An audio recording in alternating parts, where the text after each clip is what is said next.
नमस्कार, स्वागत है आपका इंडिया न्यूज हरियाणा में। मैं हूं आपके साथ आयुषी शेखावत। 22 जिले 22 खबर देख रहे हैं आप। शुरू करते हैं खबरों का दौर। हरियाणा में 1 जनवरी से जिन लोगों को कोविड टीके के दोनों डोज नहीं लगे होंगे उन्हें सार्वजनिक स्थान, bus station, restaurant, dhaba, hotel पर एंट्री उनकी बैन होगी। प्रदेश सरकार के इन निर्देशों के बाद अब गुरुग्राम जिला प्रशासन ने भी सख्त तैयारी शुरू कर दी है।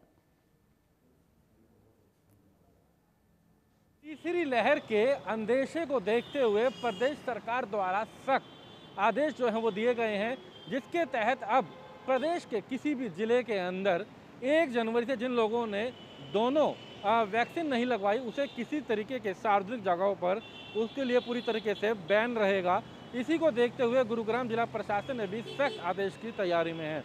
1 जनवरी से अगर बात की जाए, जिस भी व्यक्ति ने दोनों डोज नहीं लगवाई है वैक्सीन की, उसको लेकर के वो चाहे वो किसी मॉल हो, मेट्रो स्टेशन हो, बस स्टैंड हो, रेलवे स्टेशन हो, ऐसी जगहों पे उनके प्रवेश पर पूरी तरीके से प्रतिबंध रहेगा। हालांकि इससे पहले भी जिला प्रशासन के द्वारा नो मास्क नो सर्विस का ऐलान किया था, जिसके तहत जिस व्यक्ति के पास मास्क नहीं है उसे रेलवे में, बस स्टैंड पर, बाजार में या किसी सरकारी कार्यालय में उसको कोई सर्विस उपलब्ध नहीं होगी। और उसके बाद अब ये आदेश, क्योंकि विधानसभा के अंदर प्रदेश के गृह मंत्री ने इसका ऐलान किया और उसके बाद तमाम जिलों में इसको लेकर के सख्ताई से निपटने की तैयारी है। हालांकि गुरुग्राम की बात की जाए, गुरुग्राम में स्वास्थ्य विभाग की तरफ से लगभग 100% जो है वैक्सीनेशन किया जा चुका है, पहला और दूसरा डोज।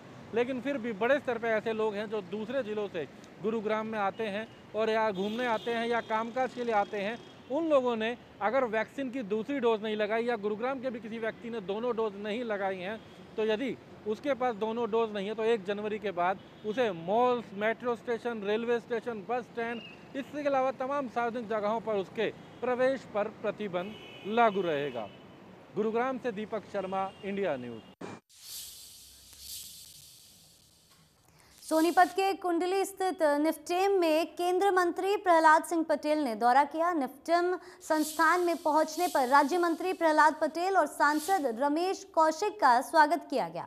सांसद रमेश कौशिक ने संस्थान के पार्क में पौधारोपण किया। पत्रकारों से बातचीत करने के दौरान प्रहलाद पटेल ने कहा कि निफ्टेम कैंपस में पहुंचकर उन्हें काफ़ी अच्छा महसूस हुआ है और उन्होंने कहा कि मंत्रालय हो या इंडस्ट्री, दोनों के लिए फूड प्रोसेसिंग संस्थान रीढ़ की हड्डी है। दुनिया भर में भारतीय खान पान के प्रति रुचि बढ़ी है, लेकिन साथ ही उम्मीद की जाती है कि इसमें नई खोज या अनुसंधान होते रहें।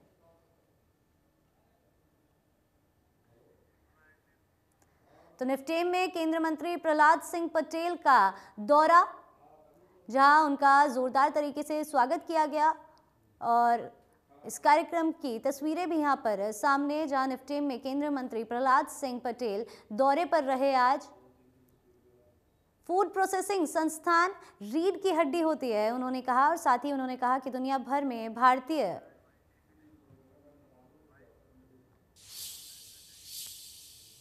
जिंद में ओबीसी मोर्चा प्रदेश कार्यकारिणी का संवाददाता सम्मेलन हुआ। ओबीसी मोर्चा के प्रदेशाध्यक्ष कर्णदेव कंबोज ने कहा कि हरियाणा में भाजपा को सत्ता में लाने वाले ओबीसी समाज को ज्यादा से ज्यादा पार्टी संगठन से जोड़ने की विशेष और बड़ी मुहिम चलाई जाएगी। ओबीसी समाज के हर घर में प्रधानमंत्री नरेंद्र मोदी की पिछड़े वर्ग हितैषी नीतियों को पहुंचाया जाएगा। उन्होंने कहा कि प्रधानमंत्री नरेंद्र मोदी पिछड़ों के मसीहा है, वे समाज के अंतिम व्यक्ति की चिंता करते हैं। उन्होंने कहा कि प्रधानमंत्री मोदी ने जहां मंत्रिमंडल में 27 ओबीसी समाज के मंत्रियों को स्थान दिया, तो वहीं ओबीसी वर्ग के छात्रों को मेडिकल शिक्षा में 27% आरक्षण देकर उनको डॉक्टर बनने का उनका सपना साकार करने में सहायता की।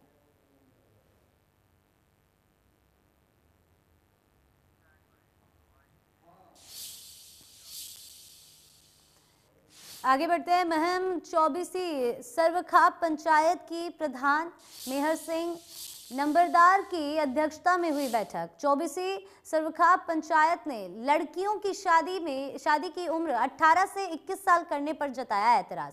23 दिसंबर को जिंद में होने वाले सर्वखाप सम्मेलन में भाग लेंगी 24 सर्वखाप पंचायत। 24 सर्वखाप पंचायत ने हरियाणा सरकार की तरफ से बुढ़ापा पेंशन में कटौती करने की निंदा की। कहा कि विधायकों और सांसदों की भी काटी जाए पेंशन।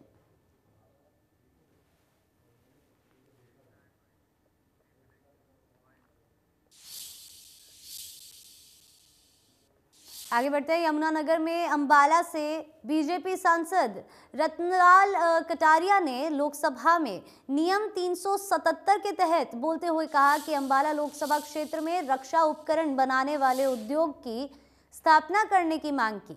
उन्होंने बताया कि सामाजिक दृष्टि से अंबाला छावनी एयरफोर्स स्टेशन बहुत ही संवेदनशील क्षेत्र है। चीन व पाकिस्तान की सीमाओं की दूरी यहां से 200 से 300 किलोमीटर के लगभग पड़ती है।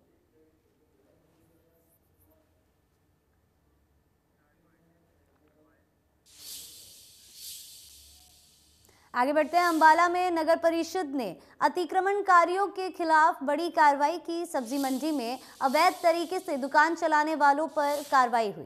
जेसीबी मशीन की मदद से सब्जी वालों के साथ एक हलवाई की दुकान को तुड़वाया गया। कार्रवाई के दौरान दुकानदारों ने विरोध जताया, लेकिन पुलिस की भारी तादाद के सामने उनकी एक ना चली और नगर परिषद अपनी कार्रवाई करने में खरा उतरा। नगर परिषद सचिव ने बताया कि बार बार चेतावनी देने के बावजूद भी कुछ रेडी और फड़ी वालों ने पक्के थड़े बना लिए थे और उस पर रखकर सब्जी बेचने का काम कर रहे थे, जिससे सड़क पर गंदगी फैलती थी और बीमारियां फैलने का डर भी रहता था। इसी को देखते हुए 3 दुकानों के ताले तोड़ने के साथ साथ थड़ों पर रखी गई सब्जियों को भी ट्रॉली में भर कर ले जाया गया। आगे भी अभियान जारी रहेगा।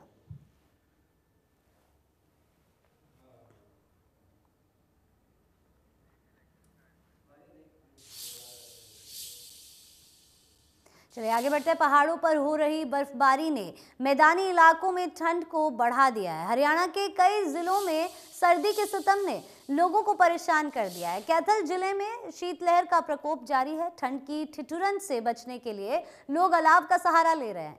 कोहरे से आए दिन हादसे भी होने लगे हैं। हमारे संवाददाता मनोज मलिक ने कैथल में पड़ रही ठंड का जायजा लिया। देखिए। प्रकोप जारी है। लगातार धुंध के कारण लगातार हादसे हो रहे हैं। इसको लेकर जिला प्रशासन की अभी तक कोई भी तैयारी नहीं की गई है, जबकि जिला प्रशासन को चाहिए कि लगातार जो कोहरे के कारण कोहरे का कहर जो लगातार बढ़ रहा है उसको लेकर कोई अभियान चलाया जाए, रिएक्टर अभियान चलाया जाए, ताकि जो लगातार दुर्घटनाएं हो रही है उससे जो आम लोग हादसे में मर रहे हैं उनको बचाया जा सके। मैं दिखाना चाहूँगा कैथल के डांड रोड का ये नज़ारा है, जहाँ पर आप देख सकते हैं किस प्रकार जो धुंध का जो कहर है वो लगातार जारी है। और बात करें ठंड की, बात करें तो ठंड की भी लगातार जो शीतलहर है वो यहाँ पर देखने को मिल रही है और लगातार जो आमजन है वो आग जलाकर हाथ सेकते हुए ठंड उतारते हुए नजर आ रहे हैं। अब देखना ये होगा कि किस जो लगातार ठंड का कहर भी है और साथ में कोहरे का कहर भी जारी है, जिला प्रशासन इसको लेकर क्या कुछ तैयारी अब करता है या फिर ऐसे ही लगातार जो कोहरे के कारण लगातार हादसे बड़े बड़े हादसे हो रहे हैं उनको रोकने का काम जिला प्रशासन करेगा या फिर ऐसे ही लगातार हादसे होते रहेंगे। कैसे कैमरामैन पवन राविश के साथ मनोज मलिक, इंडिया न्यूज़, हरियाणा। दिसंबर महीने के आखिरी दिन चल रहे हैं। बहरहाल ठंड का असर भी लगातार बढ़ता जा रहा है। आने वाले 3-4 दिनों के लिए मौसम विभाग का अनुमान है कि बारिश हो सकती है। बरसात के बाद कोहरा छाने की संभावना भी रहेगी। करनाल जिले का न्यूनतम तापमान करीब 5 डिग्री के आसपास दर्ज किया गया। दिसंबर माह आधा बीत चुका है और इसके साथ ही ठंड का असर भी बढ़ने लगा है। बात करें तापमान की तो न्यूनतम तापमान करनाल जिले का करीब 5 डिग्री के आसपास है, वहीं अधिकतम तापमान जो है वो 21 डिग्री के आसपास दर्ज किया गया है। आने वाले दिनों में ठंड का असर बढ़ेगा।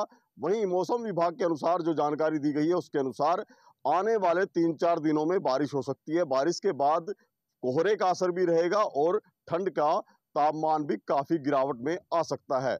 बात करें इसका असर, जो तापमान में ठंड बढ़ी है उसका क्या असर रहेगा, तो गेहूं और सरसों की फसल पर इस ठंड का अच्छा असर बताया जा रहा है, क्योंकि इससे बेहतर फुटाव होगा।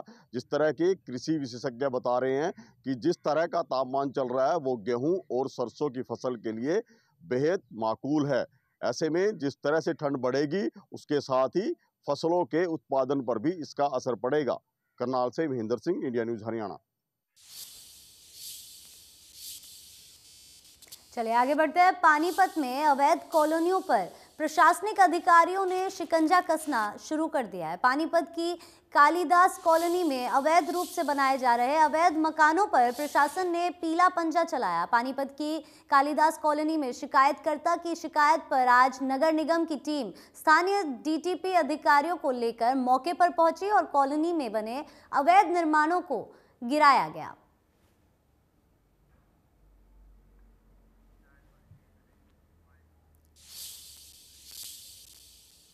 आगे बढ़ते हैं। कालावाली शहर के वार्ड नंबर 5 में दादू रोड पर बने कचरा प्लांट को लेकर आम आदमी पार्टी की तरफ से शहर के वार्ड नंबर 5, 6 और 10 के लोगों के साथ सरकार और प्रशासन के खिलाफ नारेबाजी की।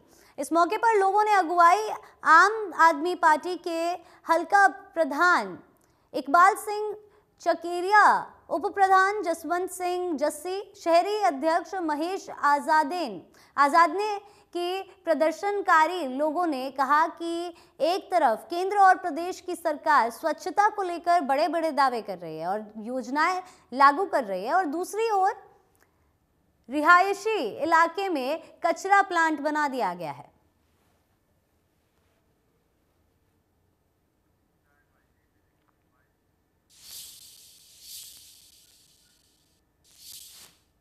चलिए आगे बढ़ते हैं। कुरुक्षेत्र में एंटी नारकोटिक सेल की टीम को कामयाबी मिली है। नारकोटिक सेल ने 2 क्विंटल 10 किलोग्राम चूरापोस्त सहित 2 आरोपियों को गिरफ्तार किया है। नशा तस्कर मध्य प्रदेश और राजस्थान से ट्रक में अन्य सामान के साथ चूरापोस्त भी लेकर आते थे।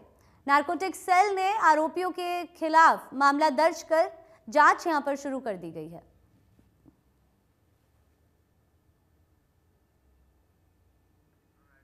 तो एंटी नारकोटिक टीम की ये बड़ी कार्रवाई यहां पर सामने आई है कुरुक्षेत्र से, जहां एंटी नारकोटिक्स टीम को बड़ी सफलता हाथ लगी है। 2 क्विंटल 10 किलोग्राम चूरापोस्त यहां पर टीम ने बरामद किया है।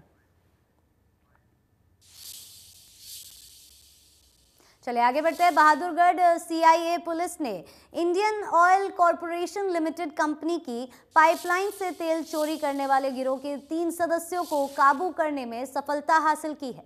पकड़े गए तीनों आरोपी रोहतक के रहने वाले हैं। 13 दिसंबर को आरोपियों ने रेवाड़ी से पानीपत जाने वाली पाइपलाइन में चारा गांव के पास सेंध लगाई थी। पाइपलाइन में सेंध लगाते ही कंपनी के हेड ऑफिस में अलार्म बज गया, जिसके बाद उन्होंने पुलिस को मामले की सूचना दी। पुलिस के पहुंचते ही आरोपी तेल चोरी करने वाले उपकरण और गाड़ियां मौके पर ही छोड़कर फरार हो गए। पुलिस ने गाड़ियों के नंबर के आधार पर छानबीन शुरू कर दी तो पता चला कि रोहतक के रहने वाले युवकों ने इस वारदात को अंजाम देने की कोशिश की है। आरोपियों पर इससे पहले भी कई बार पाइपलाइन से तेल चोरी करने का आरोप है और पुलिस में इसको लेकर मामले भी दर्ज किए जा चुके हैं।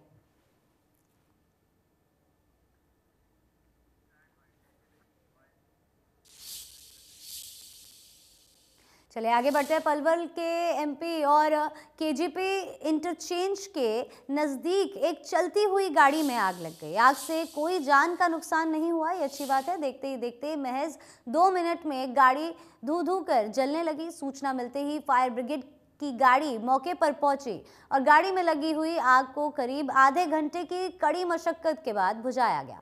आसपास के लोगों ने गाड़ी में मौजूद लोगों की मदद की और पुलिस को सूचित किया।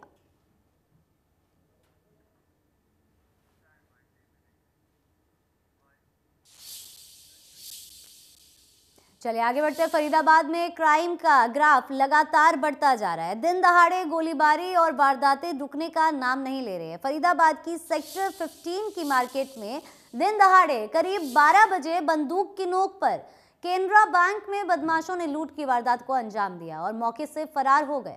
फिलहाल पुलिसकर्मी और सीआईए टीम मौके पर मौजूद है। पुलिस की जांच जारी है, तो वहीं आसपास के लोग इस वारदात से सहम गए हैं। सेक्टर 15 में जो है उसमें 3 लड़के नकाबपोश आए हैं और उन्होंने गन पॉइंट पे कैश की लूटपाट की है। तो कहाँ से आए, कैसे, उन्होंने कोई पुरानी यहाँ पर तैयारी की हुई थी, क्या कुछ अभी हासिल हो पा रहा है? देखिए अभी हमें आसपास के कैमरे फुटेज चेक कर रहे हैं और उसके अनुसार हम कार्रवाई अपनी कर रहे हैं। मेरा नाम नीरज चावला, मैं RW पेट्रोल सेक्टर 15 हूँ। सर क्या 12 बजे के आसपास ये न्यूज़ आई कि यहाँ पर एक 3-4 लड़के घुसे, उन्होंने बैंक को लूटने की कोशिश करी थी और थोड़ा बहुत कैश लूट के भाग गए। लेकिन हमारी पुलिस टाइम पे आ गई थी, उसी वक्त SHO साहब भी आ गए थे, ACP महेंद्र वर्मा जी भी आ गए थे, इंचार्ज साहब भी सब पहुँच गए थे यहाँ पर और क्राइम ब्रांच की टीमें भी आ चुकी हैं। वो अपना काम कर रही हैं, कैमरे चेक कर रही हैं और ढूंढने की कोशिश करी जा रही है और हमारा पुलिस और इसी खबर के साथ फिलहाल के लिए हमारे इस कार्यक्रम में इतना ही। आप बने रहें इंडिया न्यूज़ के साथ।